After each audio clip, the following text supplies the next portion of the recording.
Fuerzas tectónicas. Bueno, la clase pasada hablamos de eh, la teoría general tectónica de placas, la composición de la corteza y el manto, la astenósfera, el núcleo, y de dos fuerzas principales tectónicas, que el slat pull y el ridge push, las cuales son las dos principales, pero no son las únicas, ¿ya? Hay más fuerzas tectónicas que pueden tener presente. ¿Alguien sabe alguna? Aparte de esas dos, ¿conoce alguna fuerza tectónica?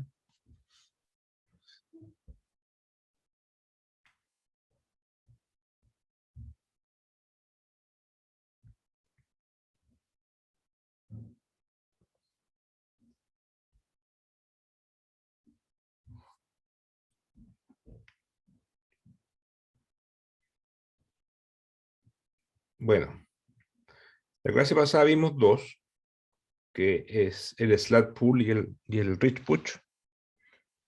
Eh, Vimos que el slat pull es mayor porque se va como, bueno, abarca una región más grande, afecta una región más grande de las placas, pero además como que se va agrandando en el tiempo, y el ridge push es siempre local, y es muy local y en torno a la parte superficial de la celda convectiva, acá. Eh, pero hay más fuerzas tectónicas. Por ejemplo, bueno, voy a nombrarla acá con este esquema. Ahí están varias. Está la fuerza que se opone al ridge push es el drag force, ¿ya? Que es la fuerza de arrastre, si quieren verlo, es como una fuerza de roce. O sea, como el ridge push empuja la placa para allá, la astenósfera viscosa se resiste y hay una fricción. Otra fuerza es la que se opone al slap pull, que es el slap drag. Lo mismo. O sea, la fuerza de resistencia en contra del slap pull. Aparte de eso, tenemos, bueno, generalmente uno piensa que la placa subductante es la que subducta y nada más, pero en realidad es, esto es una cosa relativa, ¿ya? En realidad puede ser que esta placa no subducta, o sea, subducta, pero lo que pasa es que no se mueve, y lo que se mueve, o se mueve muy poco, y lo que se mueve más es la placa de arriba. Entonces es como una cabalgación, ¿ya? Entonces, como la placa de arriba se mueve también, también hay una drag force en la placa cabalgante, ¿ya? Entonces tenemos varias drag force, acá en la placa oceánica, acá en la placa cabalgante y en el slab pull. ¿Qué fuerzas más tenemos? Tenemos, bueno, tenemos los rollback, el slab rollback, el más famoso, y el rollback, ¿qué es? Bueno, ya lo voy a explicar en particular, pero el rollback tiene que ver con el movimiento como angular de la placa subductante, en esta dirección, como un ángulo, ¿cierto?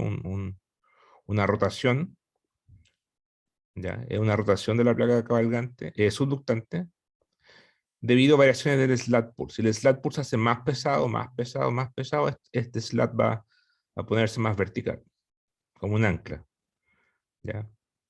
Ahora, ese movimiento angular se contrapone con el transaction, o simplemente suction o absorción, en la cual el fluido estenosférico, el flujo estenosférico succiona la placa cabalgante, ¿ya? Porque esto es un fluido, y como acá hay movimiento, esto reacciona, ¿ya? Y en el curso de geodinámica se demostró que la dirección de este flujo hace que la placa se vaya hacia arriba.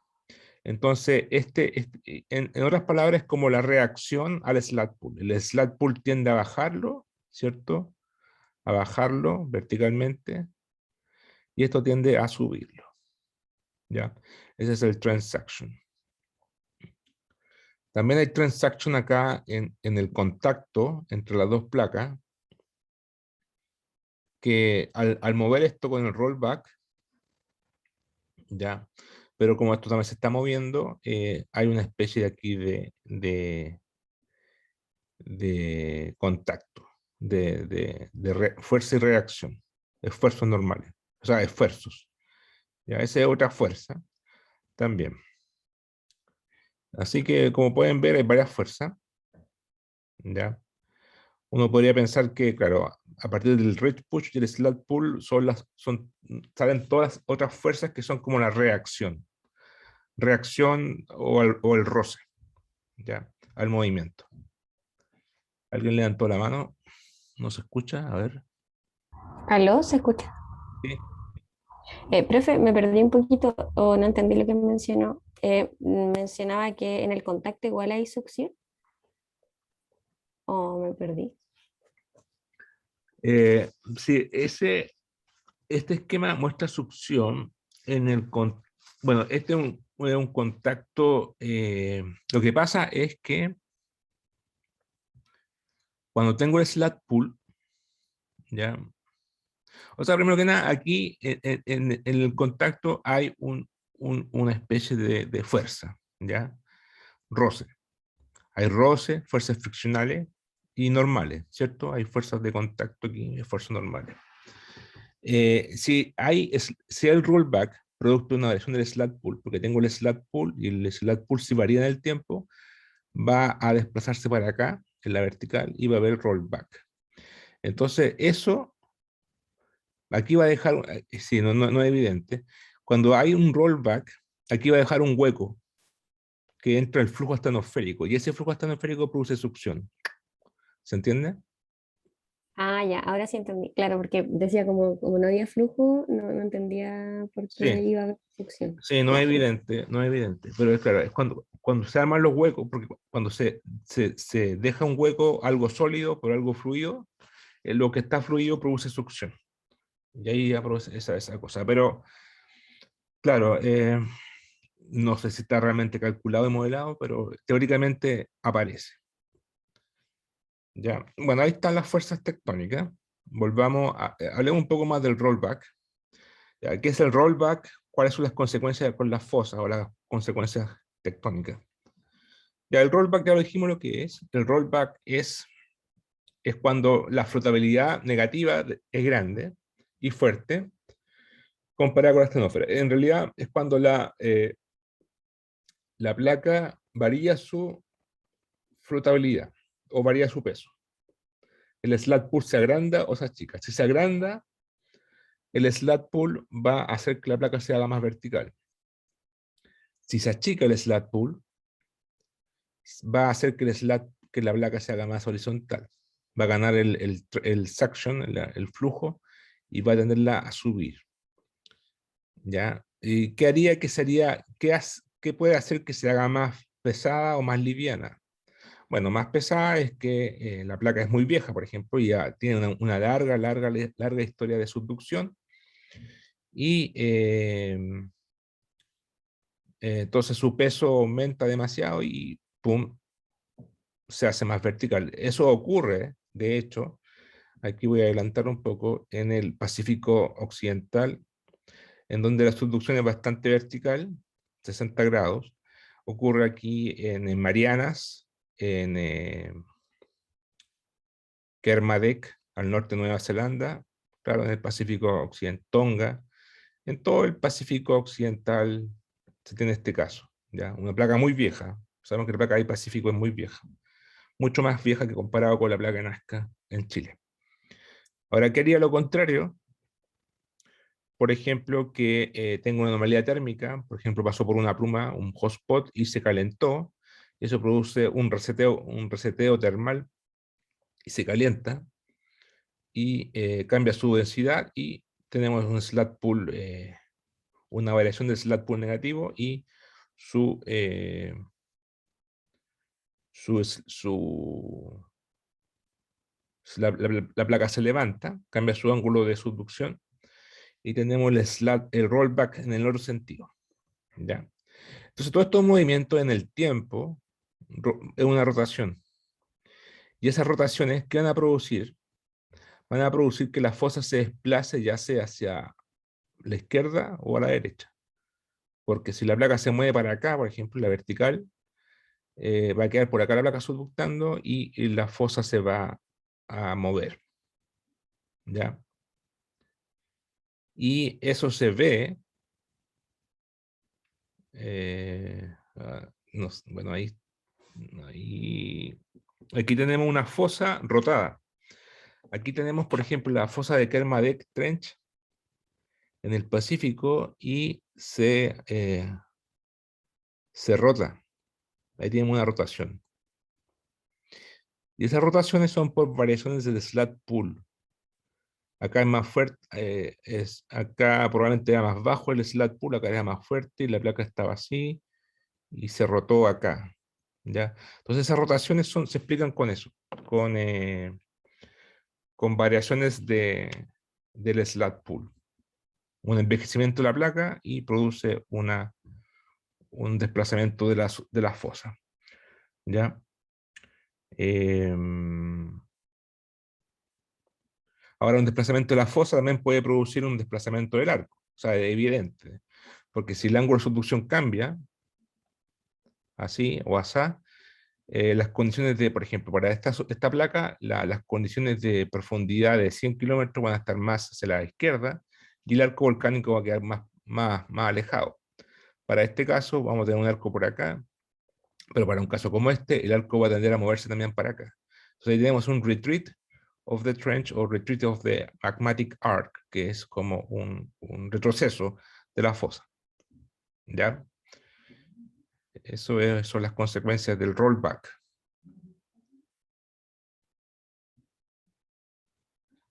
Inserto de...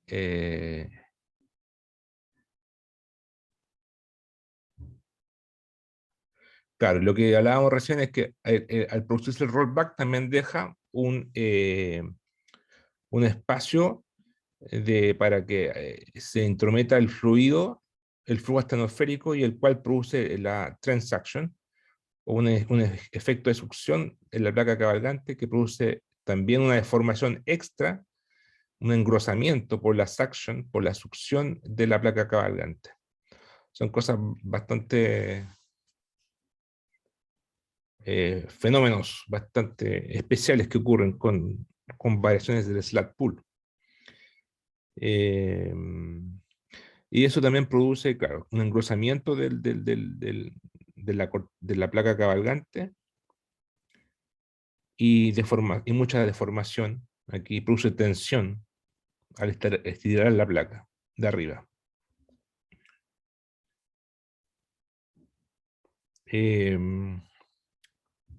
Eso es el caso, eso es el rollback. ¿Ya? ¿Alguna pregunta con el rollback?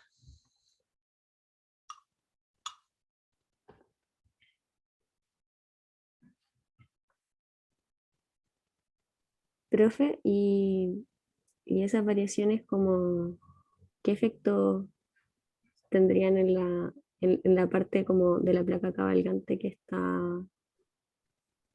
en contacto con la placa subductante? La succión, Ah, no, no, claro, claro, pero me imagino como en ese pedacito que está en contacto, como arriba. debería deformarse más, me imagino, algo así. ¿Arriba dices tú? Sí, en la placa de arriba. O sea, es que O sea, perdón, en el pedacito de arriba, sí. sí, yo me imagino que cuando la placa sube, este contacto la fuerza normal aumenta, y cuando la placa baja, bueno, entra el flujo y produce la succión, pero como baja, la parte de arriba se desacoplar un poco. Bueno, de hecho se desacopla totalmente lo de abajo, y por eso entra el flujo, Y acá debe ser, entonces yo creo que hay como una especie de acoplamiento hacia arriba y desacoplamiento hacia abajo.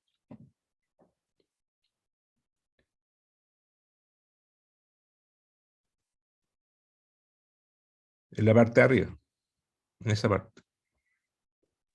Ok, gracias. Y claro.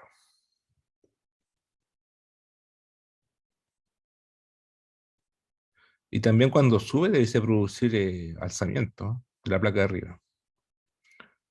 ¿Ya? Ahora, estos fenómenos también son súper, o sea, ocurren en el Pacífico Occidental, donde hay pura isla, entonces cuesta más estudiarlo.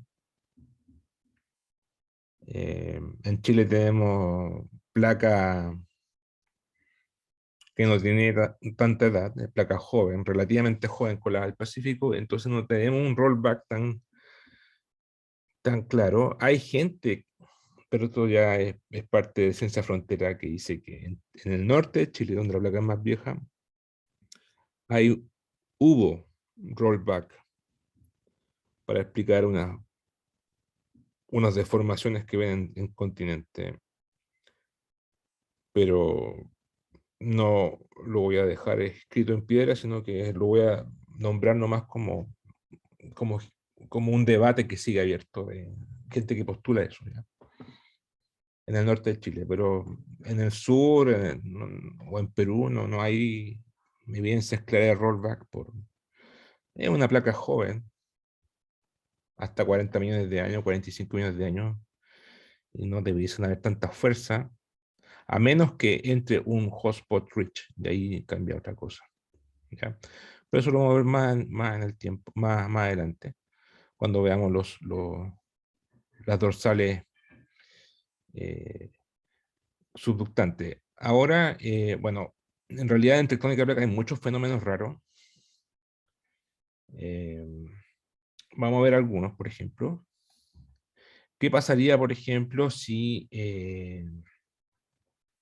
se puede fragmentar la litosfera subductada? ¿Cómo? Claro, esto también esto es una cosa bien rara, estamos en la parte como más ciencia ficción, no ficción, pero ciencia frontera del curso, en el cual una placa se puede romper durante subducción y producir cosas bien raras. Em, por ejemplo, aquí se muestra que una placa puede ser una placa bien grande, puede alcanzar un peso suficiente para superar los esfuerzos críticos tensionales de ruptura de la litósfera y producir una fragmentación de la litósfera. La placa subductante más profunda se separa de la parte inferior, o la parte más profunda se separa de la parte superior, más flotante. Por ejemplo, esto. Y así la parte más profunda puede subductar más rápido y puede llegar a flotar sobre la astenósfera y ser gradualmente absorbida. Bueno, ¿y cuál es la evidencia? Bueno, que hay ausencia de sismicidad en algunas trazas. Ahora, ¿qué podría producir esto? Claro, como dice acá, tenemos una placa que ha subductado por mucho tiempo, y tenemos un slack pull diferencial y este es muy fuerte, tira, porque aquí siempre hay tensión, tira y rompe. ¿Y dónde va a romper? En una región de debilidad. Por ejemplo, una falla, una zona de fractura, eh, o una zona que tiene mayor esfuerzo y se rompió. De esta forma se puede separar un pedazo, subductar más rápido, y esto es esto como que tiene un rebote elástico y se empieza a subductar más lento. Podrían pasar cosas así, y eso son teorías, pero la evidencia son que hay simicidad en todas partes menos ahí. Aquí hay inclusión acá hay flujo, ¿ya? O a veces hay magmatismo anómalo también. Otra forma sería que hay un esfuerzo diferencial a lo largo del rumbo y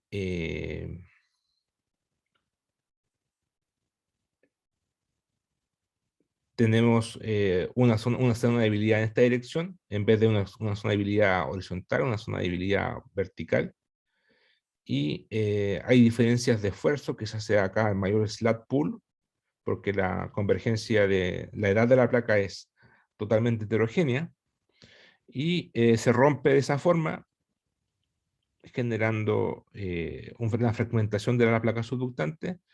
Y lo mismo, la evidencia es que son teoría, hipótesis, y esto aquí no hay sismicidad, se comporta de forma dúctil, ¿ya? Y bueno, y esto en la combinación de estas dos, son cosas, insisto, bien especiales y son teoría, ¿ya? Pero podría pasar simplemente explicándolo debido a cambios a zonas de debilidades, ¿cierto? Y es cuando ustedes tienen un mantel que está roto en algunas partes, lo empiezan a tirar de una punta, a tirar, a tirar, a tirar, y ¿dónde se va a romper? En las partes más débiles. Es como eso, ¿ya?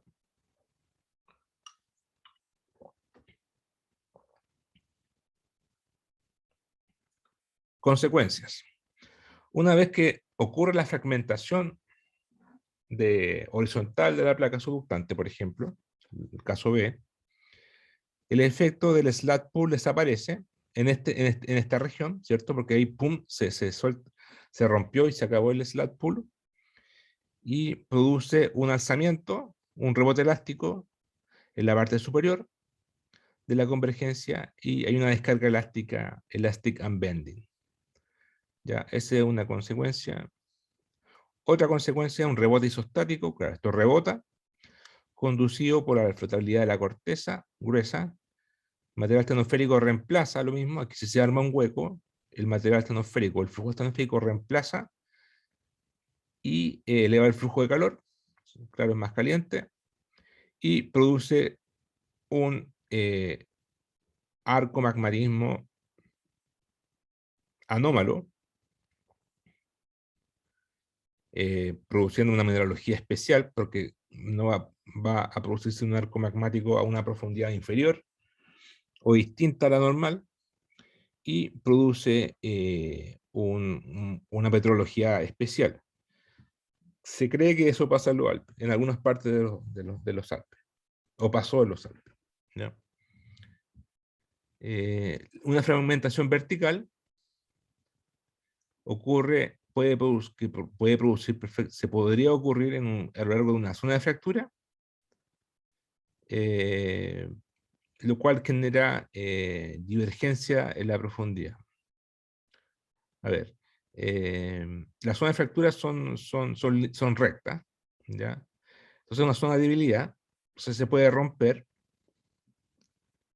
y genera distintos ángulos de subducción, ¿ya? Distintas profundidades de subducción, ¿ya? Ahora veamos un poco más cómo es una zona de fractura. Una zona de fractura es lo siguiente. Ustedes tienen un centro de expansión, por ejemplo, este es el eje del centro de expansión. ¿Se ve el mouse? Sí, sí, sí. Ya. Está el centro de expansión, y acá tenemos la falla transformante, ¿cierto? Acá de nuevo está el centro de expansión. Aquí esto es una discontinuidad del centro de expansión. Y esa discontinuidad se produce eh, por discontinuidades del flujo magmático nomás, de las celdas. Y es sorprendente y un misterio de la naturaleza de por qué es tan vertical. O sea, tenemos unas celdas tan verticales, y después tenemos un salto horizontal, esto es un salto para acá, y acá tenemos la falla transformante. O sea, por acá abajo viene magma ascendente, así, por acá también, y acá no, acá hay una falla transformante, acá hay una discontinuidad, acá hay una ausencia de magmatismo, o sea, hay magmatismo pero reducido, y tenemos una placa, esto podría ser una placa, ¿cierto? Que se genera la placa, se mueve para allá, la placa A, por ejemplo, y para acá se mueve la placa B. Entonces, acá hay una placa que se mueve para la derecha, otra para la izquierda, y eso se produce una falla transformante, una falla de rumbo, es decir, hay deformación de cisalle, ¿cierto? Shear stress. Ahora, ¿qué pasa cuando ya me muevo para acá, me muevo para acá, me muevo para acá, y me paro en este punto, por ejemplo, me paro en este punto? Entonces, esto se mueve para acá, ¿cierto? Pero también se mueve para acá. Entonces, si me paro en este punto, yo veo moverse el bloque izquierdo, el de bloque de arriba para la derecha y el bloque de abajo también para la derecha. En cambio, si me paro en este punto, veo mover el bloque de arriba para la derecha y el bloque de abajo para la izquierda. Entonces ahí hay deformación de cisalle. Acá hay coherencia, acá las dos cosas se mueven para el mismo sentido, por lo tanto, ahí no hay cisalle. Entonces, ¿ustedes están de acuerdo que esta zona, que le llamamos zona de fractura, es inactiva?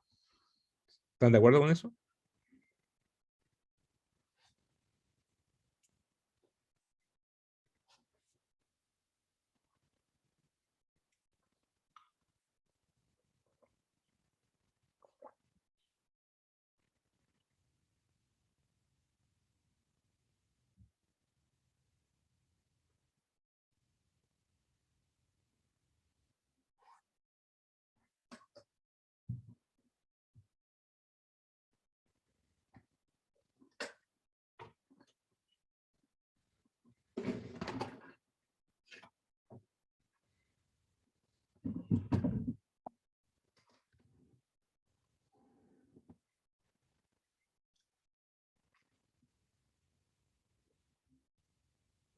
¿Están de acuerdo que no hay deformación de cisalle? Acá. Si esto se mueve para allá y se mueve para allá, no hay cisalle, ¿cierto?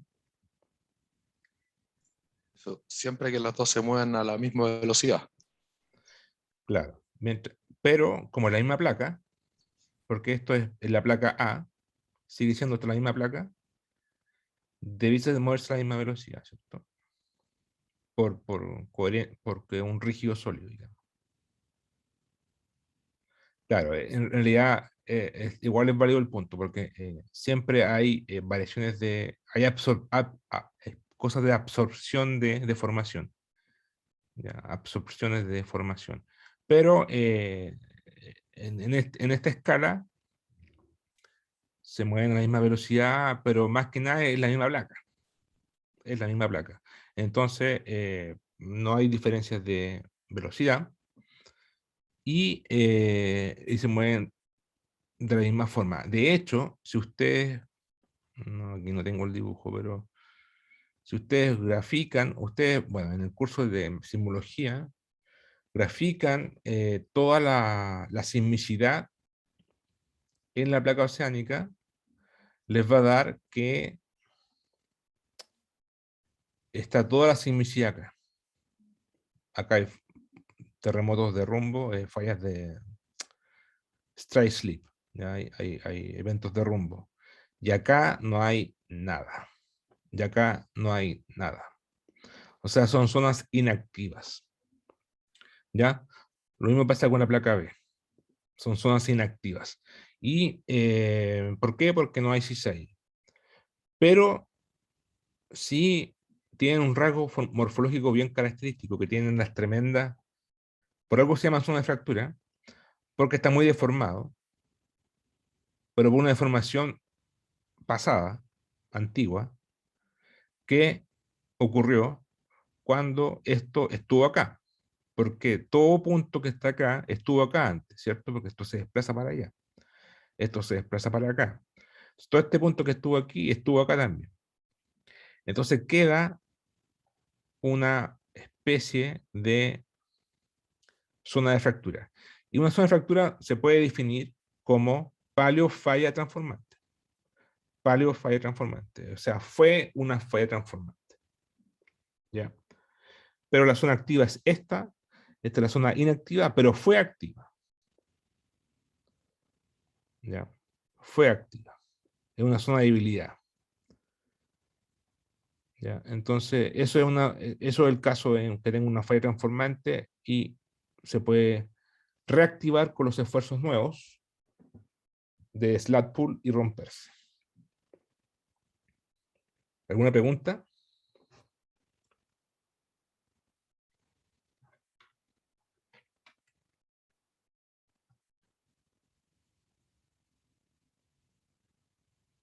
Profe, en ese caso sería como el caso B, ¿o no? Como, como que está esa ruptura como horizontal en la... Ah, sí, como que, claro, claro. Aquí está la falla transformante, esta zona de fractura y esto subducta hacia la derecha y sería como el caso C. Ay, me perdí entonces. Es Como que que, en el caso C yo me hubiese imaginado más como, como esta separación, pero no, más pero es cosa asociada como de... O sea, esta zona de fractura pueden haber en esta dirección o pueden haber en la otra dirección. Se pueden rotar 90 grados. ¿Ya? Cualquiera de las dos. Existen de las dos formas. Entonces, dependiendo si la placa subducta para la derecha, ahí estaría la zona de fractura, ¿cierto? Ahí va. La ah, zona. claro, claro, tiene razón. Sí. Y tendríamos este caso. Ahora, si tuviéramos la falla 90 grados rotada, vamos a tener este otro caso. Puede haber los dos casos. Va a depender de la geometría de esto. O sea, generalmente, claro, generalmente las zonas son como más el caso C, porque la placa se desplaza para acá, por ejemplo, y subducta en la fosa por acá. Pero a veces si tengo una fosa complicada, voy a tener una fosa no vertical, o no norte-sur como la chilena, sino que una oblicua. Ahí vamos a tener una mezcla entre este y esta. Oblicuo va a ser. ¿Ya? Pero una cosa de geometría nomás.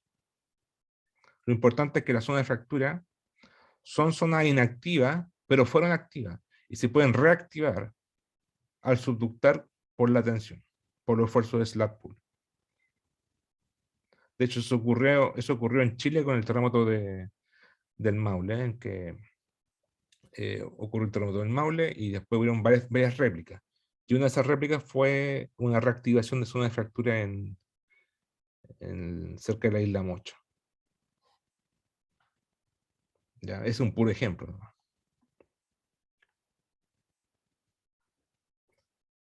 Ya, sigamos cosas raras de tectónica de placas. Remoción del manto. Tres mecanismos han sido invocados para explicar la remoción del manto litosférico durante procesos convergentes. Subducción del manto, delaminación y erosión termal. Subducción del manto. Esto ocurre cuando tenemos una placa muy joven. A ver, este dibujo.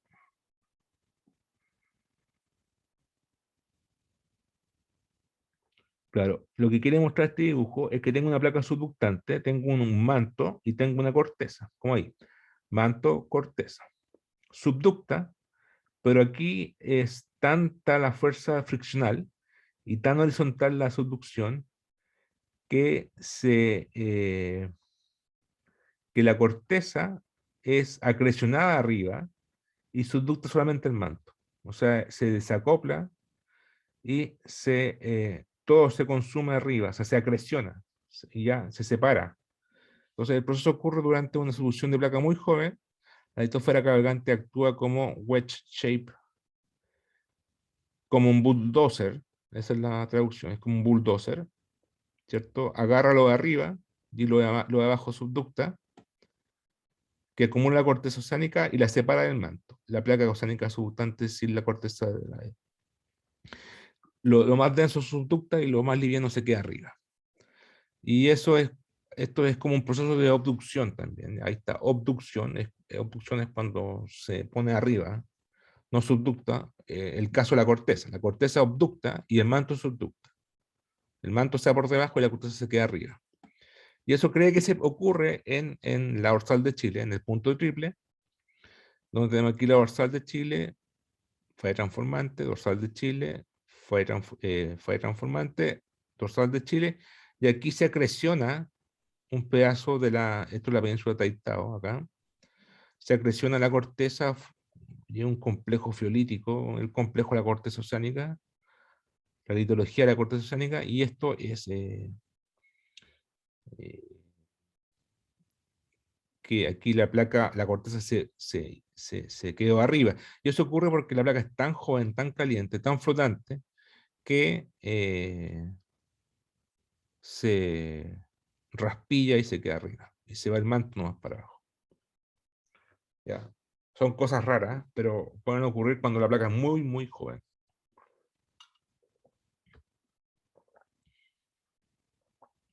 Otro, delaminación. Delaminación es cuando tenemos un manto litosférico débil en alguna parte.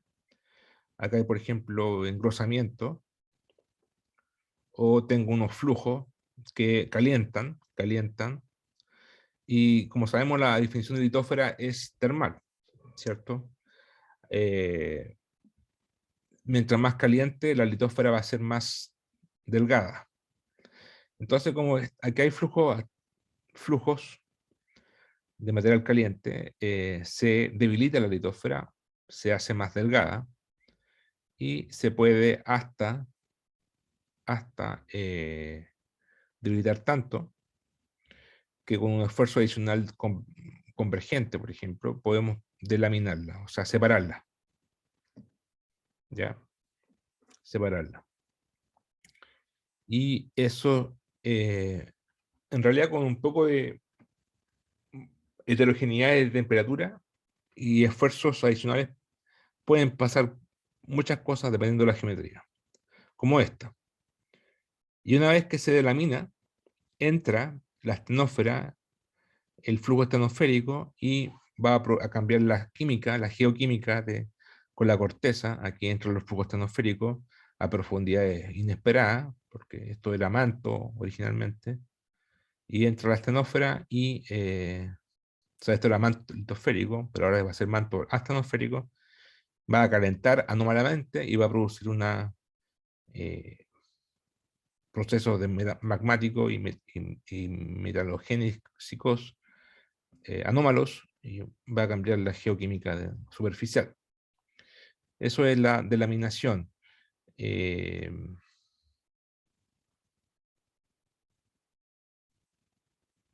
lo mismo de antes. Puede ser favorecida por regiones de capas corticales débiles, causadas por cambios mayores de su composición y geología. Y claro, esto es por adelgazamiento convectivo y división de capas. Bueno, cual sea el caso, seguir por anomalías térmicas, va a haber un reemplazo de material litosférico por astenosférico, lo cual va a cambiar la geoquímica del lugar.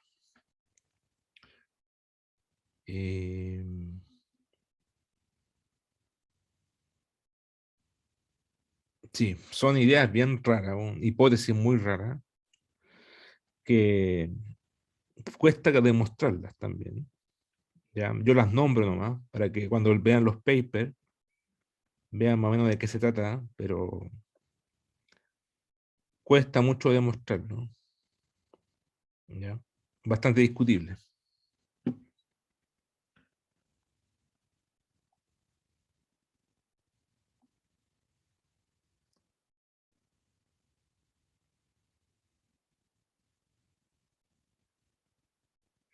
Consecuencia de laminación. Bueno, obviamente cuando se delamina, entra la astenósfera, se produce un magma que se introduce dentro de la corteza y formando plutones, por ejemplo, en el trazarco, anómalos. Además, ese material caliente de la astenósfera cambia la densidad y produce un alzamiento isostático, es decir, se levanta, se alza anómalamente la región. Entonces, cuando vemos una región alzada con plutones, aquí algo pasó raro térmicamente. Entonces, de alguna forma entró un flujo astenosférico, y esa es la evidencia más que nada. Si estoy parado en una región y veo plutones y veo alzamiento anómalo local, entonces porque hubo una anomalía térmica en profundidad. Y se explica con estas cosas. ¿Ya? Pueden haber otras explicaciones también, pero se invocan estas cosas para que las tengan en carpeta. Otras cosas, bueno, las plumas del manto causan adelgazamiento de la litósfera debido a la somerización de la isoterma. O sea, cuando tengo una pluma, las isotermas se adelgazan, ¿cierto? Porque la definición de litósfera es térmica, pero la corteza se engruesa porque tengo inyección de magma. ¿Ya? Entonces, además, todo ese material caliente produce un hinchamiento de la corteza y como es caliente, baja la densidad y se hincha el suelo marino y se forma una plataforma. ¿Ya? Y esto es un proceso de reseteo termal. O sea, tengo una placa, que tenía una cierta edad, pasa por un punto caliente, es una fuente extra térmica, y eso va a rejuvenecer la placa. ¿Por qué? Porque la estamos recalentando. ¿Ya? La estamos recalentando y va a adelgazar la litósfera o la placa. Entonces, eso es lo que produce las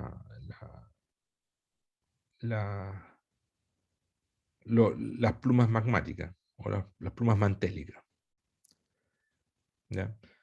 Eso también podría ocurrir de laminación. Si tengo una intrusión de flujo astenosférico, va a producir una rejuvenación, va a rejuvenecer las rocas en la corteza continental o en la corteza de la placa cabalgante. Ya, y lo último que quería hablar era el ciclo de, esto es para cerrar tectónica de placa, el ciclo de Wilson, que bueno, parte todo con el Continental Rift. Cuando tenemos un continente, tenemos una pluma magmática que asciende aquí y empieza a calentar, y acá hay tensión, además. Entonces tenemos por un lado tensión, las celdas convectivas tensionales, y calentamiento, lo que produce una especie de debilitamiento. Pero como hay tensión, esto se produce un valle. Va a colapsar. Debilita acá, debilita y colapsa. Y la fuente térmica va fluyendo, o sea, no se queda estática ahí, sino que va bien ahí y debilita, pero también se mueve hacia la izquierda y hacia la derecha y debilita y produce separación. Y tenemos cuando se separa, se rompe el continente, se separa el continente y este valle se profundiza y se hace más profundo y se rellena después debido al clima, al tiempo, se rellena con agua. A partes más profundas se llenan con agua y se forma un océano. ¿Ya? Se forma un océano, esto se sigue separando y eventualmente se apaga el centro de expansión y lo que se separaba después empieza a converger, a subductar, se arma la subducción, tenemos una placa, o sea, se forma un centro de expansión y tenemos aquí una placa que subducta y una placa oceánica que subducta bajo una placa continental, pero ustedes saben que los centros de expansión no son eternos, nada eterno en la naturaleza, y se apagan, ¿ya? Los centros de expansión se pueden apagar. Entonces, una vez que se apagan los centros de expansión, se reconfiguran las placas y se pueden acrecionar las placas y se mueven de nuevo. Y entonces una placa que estaba apagada, un centro de expansión que se estaba separando, que era divergente, después se acreciona y puede converger.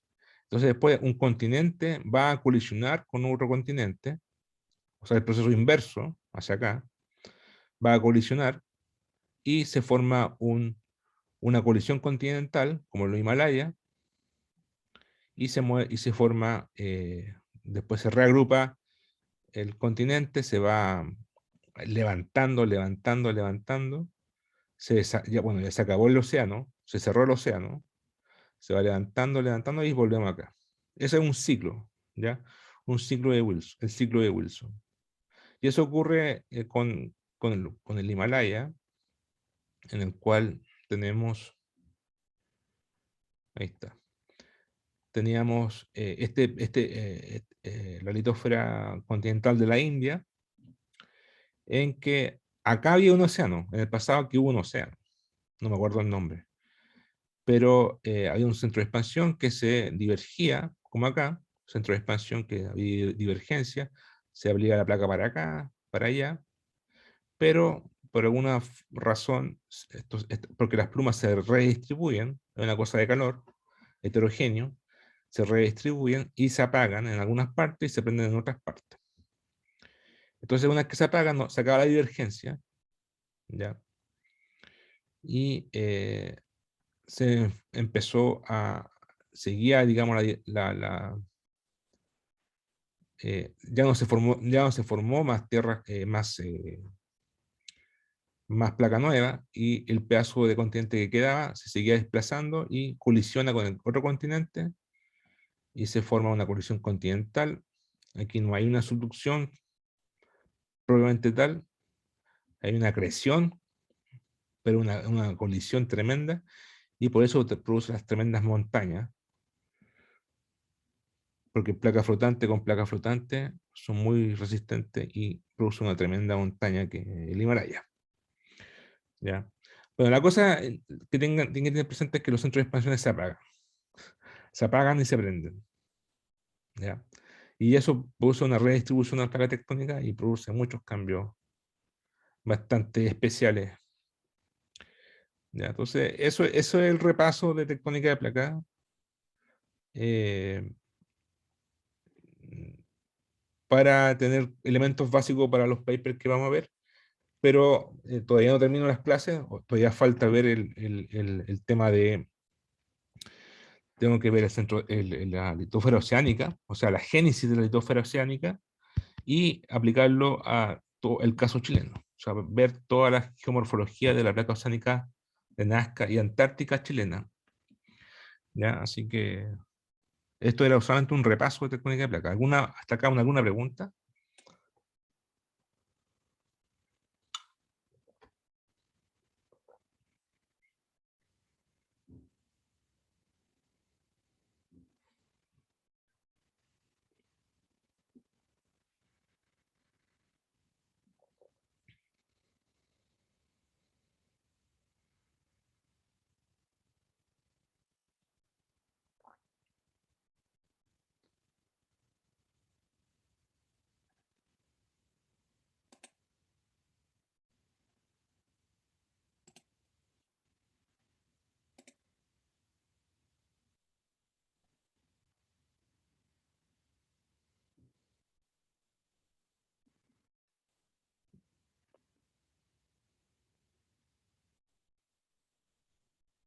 ¿Aló, están ahí, cierto?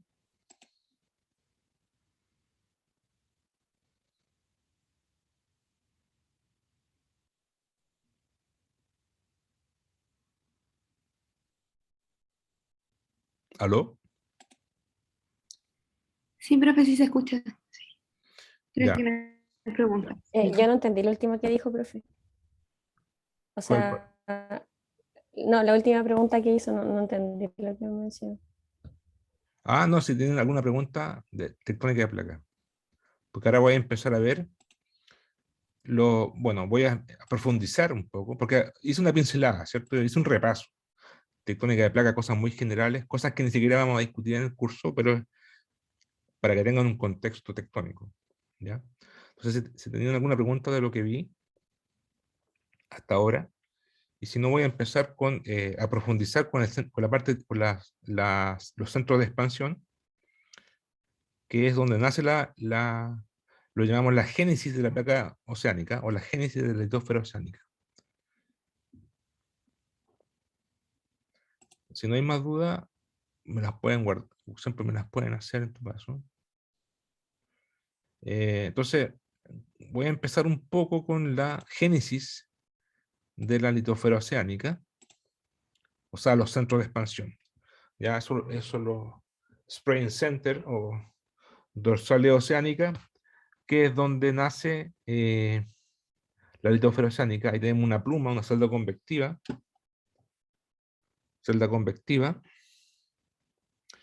y se desplaza hacia la izquierda y hacia la derecha en forma simétrica.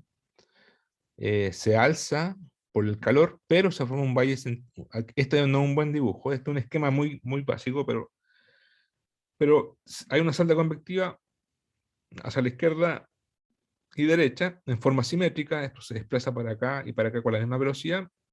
Acá se levanta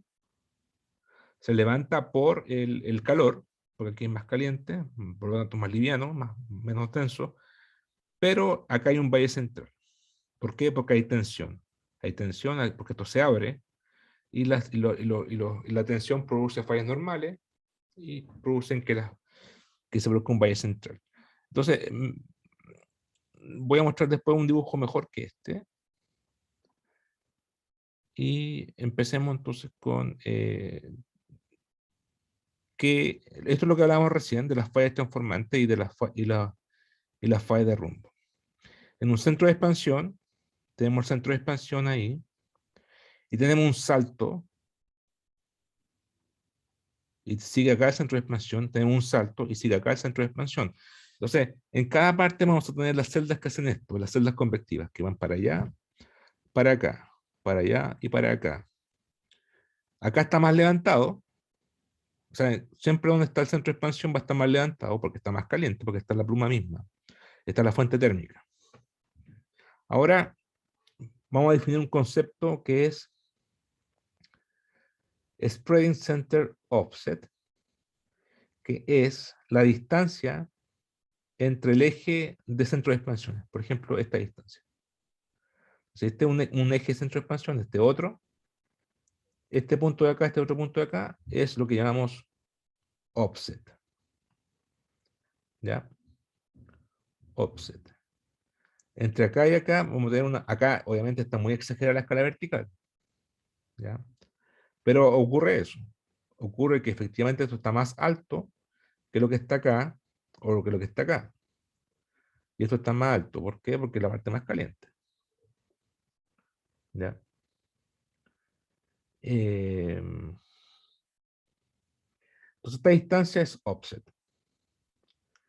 Entonces, ¿para qué sirve? Bueno, para varias cosas.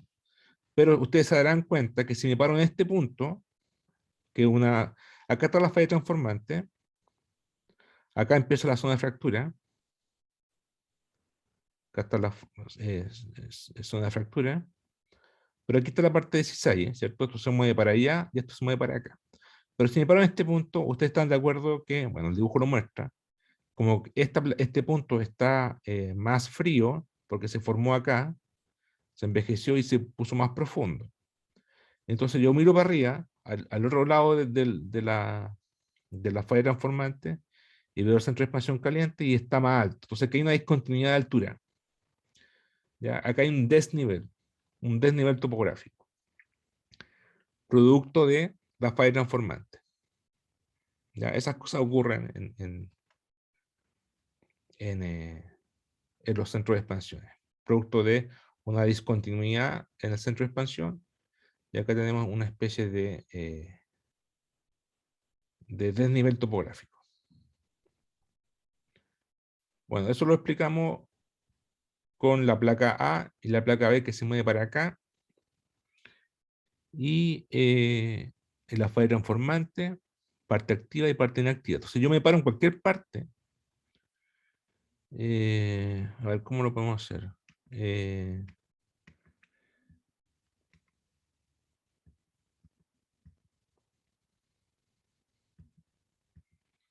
Si yo me paro, ahí está, perfecto. Ya. Entonces, esto lo quería mostrarle antes, era que si ustedes se colocan en un centro de expansión, ahí van a haber fallas normales. En el mismo centro de expansión van a haber fallas normales. Si se colocan una falla transformante, van a haber fallas de rumbo, porque este es cisalle. Cisalle, falla de rumbo. En el centro de expansión mismo van a haber tensión, o sea, fallas normales. Si oblicuo, van a haber una combinación oblicua. Pero si ustedes plotean ustedes toman los mecanismos focales de todo el mundo, del USGS, Harvard, y plotean en el mar, en el Pacífico, en el océano, y ponen los centros de expansiones ahí, lo que está en verde, le va a dar que todos los eventos están justo en el centro de expansión mismo o en la falla transformante. Pero en la zona de fractura no hay nada de actividad. Por eso es una zona inactiva. ¿Ya? Como les dije, son zonas que fueron fallas, son paleofallas o paleocentros de expansión. ¿Ya? Ya no son activas. Ahora, si yo tomo, a ver, este de acá. Si yo tomo, aquí está un centro de expansión, acá está la placa A, acá está el centro de expansión mismo, acá está la placa B, o sea, todo esto es la placa B, todo esto es la placa A, ¿ya? Si yo me paro en el centro de expansión, ¿cuánto le da la placa?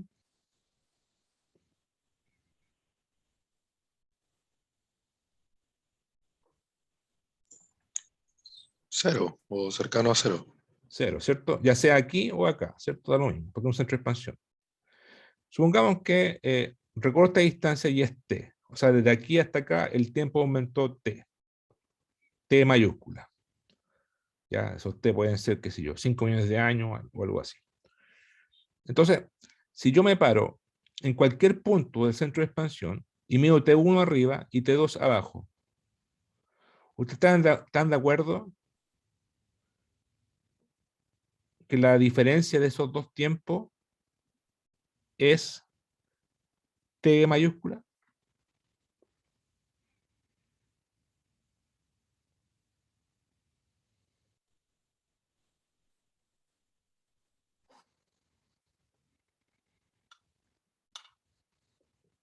Sí,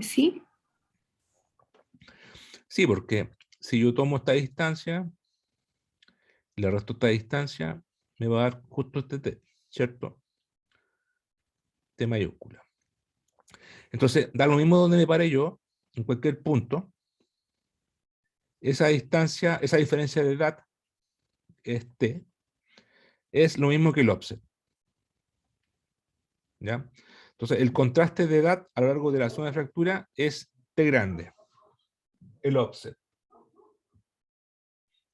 El offset, ¿ya? Que es la distancia entre esto y esto. Entonces, mientras más grande es el offset, ustedes esperarían ver un desnivel topográfico mayor o menor aquí. Al desnivel me refiero a esto, a esto que le mostré acá. Si me paro acá y comparo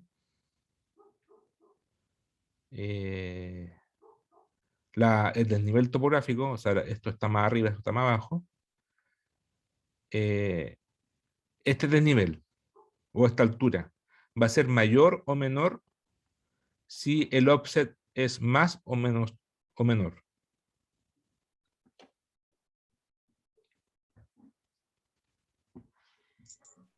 Si el offset es mayor, el desnivel debería ser mayor también, ¿no? Sí, sí, porque si el offset es mayor, significa que tengo una placa mucho más vieja que otra, ¿cierto? Tengo un T muy grande, ¿cierto? Entonces, este punto va a ser mucho más viejo, esto va a ser 0, pero sin embargo en cualquier punto esto va a ser la misma diferencia. Entonces, claro, entonces voy a tener un desnivel bastante pronunciado. Entonces, a mayor offset, mayor desnivel. Y eso tiene consecuencias sedimentarias, o sea, la sedimentación, porque tengo desniveles a lo largo de la zona de fractura. Ya, esa es una cosa, un concepto de los centros de expansión. Profesor, ¿Sí? profesor, ¿el offset se mide en tiempo o en distancia? Se mide de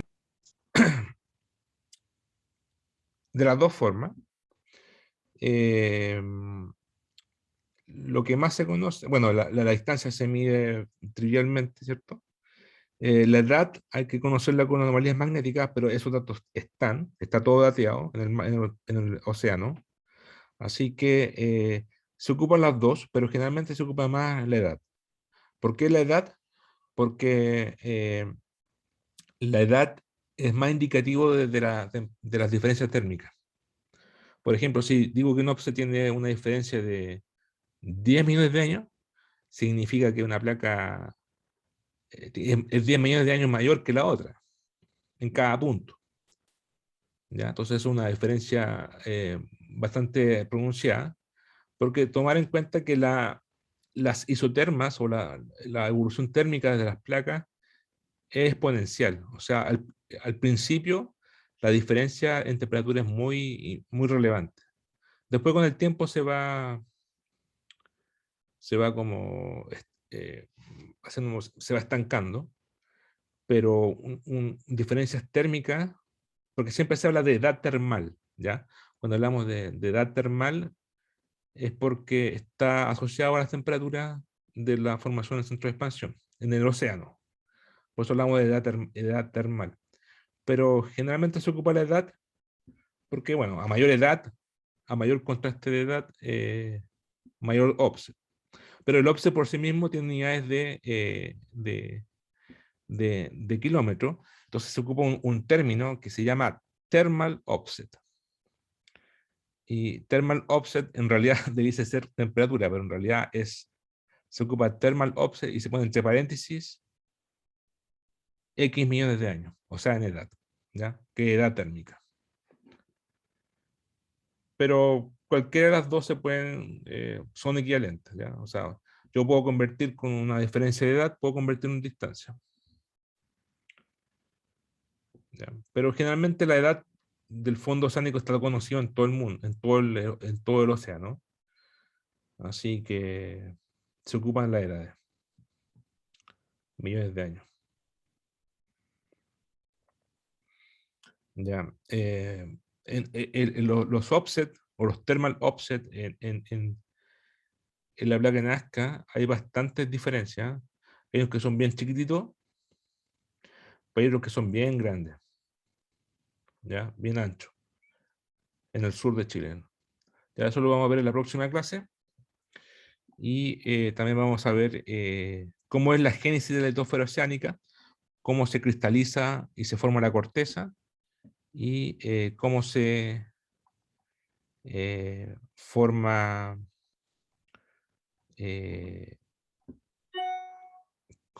digamos, se forma la corteza, se cristaliza la corteza, se separa en corteza inferior, superior, el manto, se forma el complejo fiolítico y se producen los valles centrales y todo eso, ¿ya? Todas las capas de la corteza oceánica. Eso lo vamos a ver en la próxima clase. ¿Alguna pregunta antes de terminar la clase por hoy?